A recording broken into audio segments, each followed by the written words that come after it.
I'm going to go out on a limb here. I'm kind of the minority in my world that I really think that the chances of a Taiwan war are low.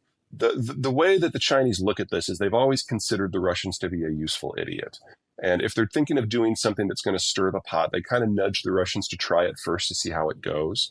And the Taiwan war would fall into that category. So they saw the Ukraine war as a useful proxy.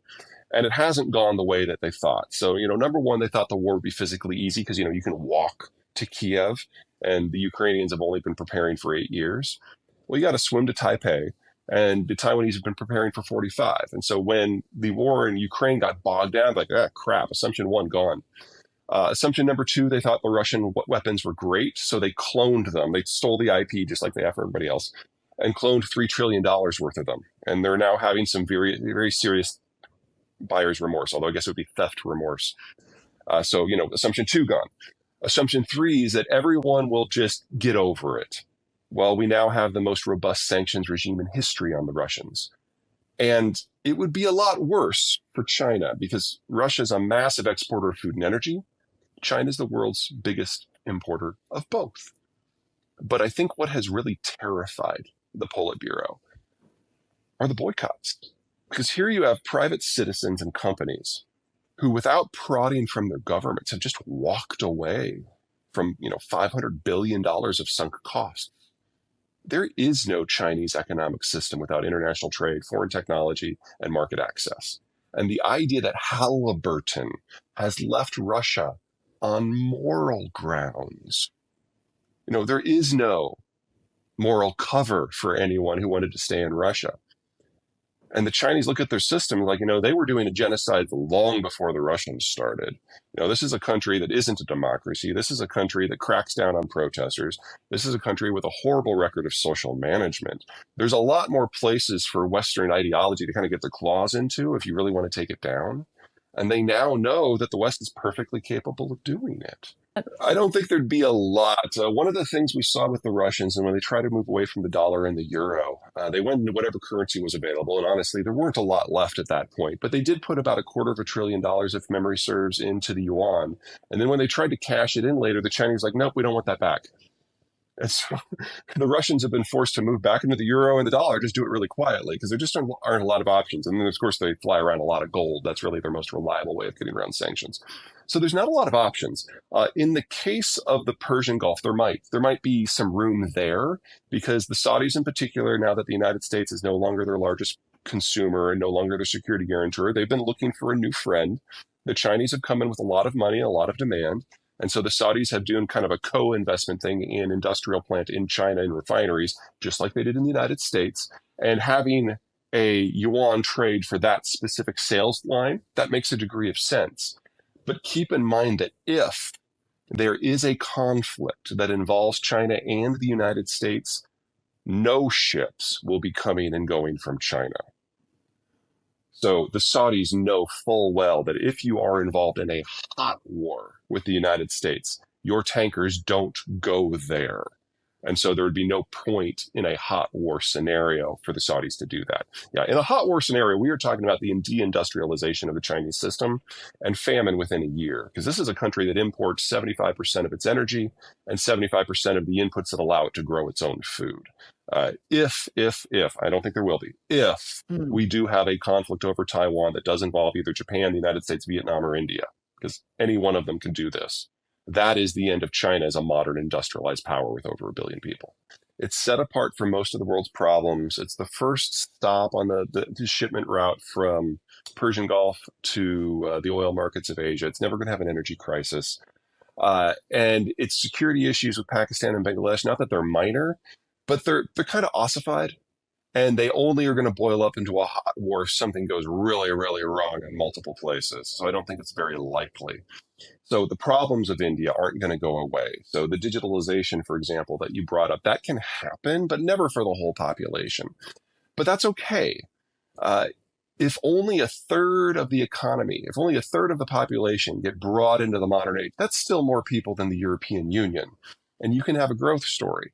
And just like the United States and NAFTA, we're going to have to build a lot of industrial plants to replace what we're going to lose from Germany and China. So will India. So that's a growth story too.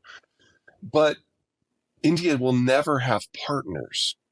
The countries on its borders are either too poor or too hostile. They will never be integration targets. And everyone else is too far away. And the Indians have never been in favor of free trade. So any manufacturing and industrial build out in India is going to be for the Indians, just like most of the build out in North America is going to be for the most of the North Americans. That will limit the quality level, but that doesn't mean it's not going to be successful. So India is India doing things for India based on its own logic. And that is a very good story. But if you think that they're about to become a major global power, no, they never have been because they've been too isolated. So you can have a very strong success story and still be it not part of a global story. Uh, and you're right; it's not a left versus right thing. It's a dictator versus non-dictator. It doesn't matter where in the political spectrum you can. We've had plenty of examples, or it doesn't matter where in the political spectrum you've come from. We've got plenty of examples from across the spectrum of how you just have individuals who have decided that they are the big man.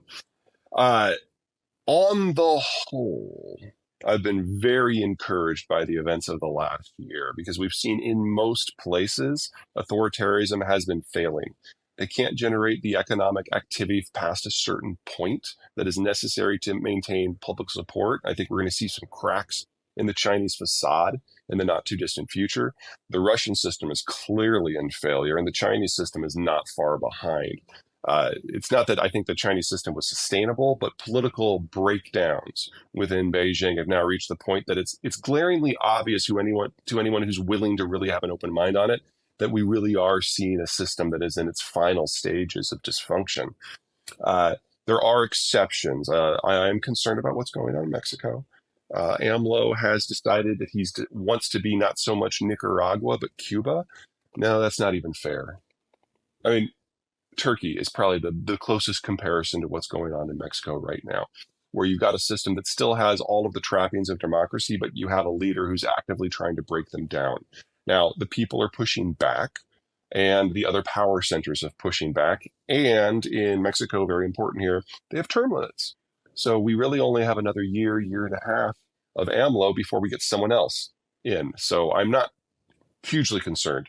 In the case of Turkey, Erdogan totally bungled the earthquake recovery. And that, even odds, is going to cost him his job because looks like we are going to have a national unity candidate running against him. And in a relatively free and relatively fair election, he will lose. Then we got to worry about the new guy because, we don't know a lot about him and he's never been in office before. But these systems are for the first time seeing the free world willing to use economic and security tools against them. That is new. One of the tenets of globalization was the idea that in time, economic growth and integration will force all these systems to move for democracies. And throughout the 90s and the 2000s, there was a lot of reason to think that that was true. And then it flipped in the 2010s. We're now seeing that if the West and the free world decide to weaponize what they have, they can really tear some stuff up. And so I'm not sure we're getting into the Biden administration's idea of the autocracies versus the democracies, and it's a fight to the end. Way too soon to say that that's how it's going to go. But at a minimum, there's a lot of serious thinking going on. And you can see very easily the difference between the authoritarian systems, your Mexicos, your Indias, your Turkeys, and your dictatorial systems, your Russias and your Chinas, where the decision making cannot happen anymore because the information flows to the guy at the top have broken down. In the other cases, you may have egotistical leaders that don't like to hear things they don't want to hear, but they're still hearing it. And so there's a degree of awareness, there's a degree of plurality that does not exist in places like Beijing or Moscow. Io vorrei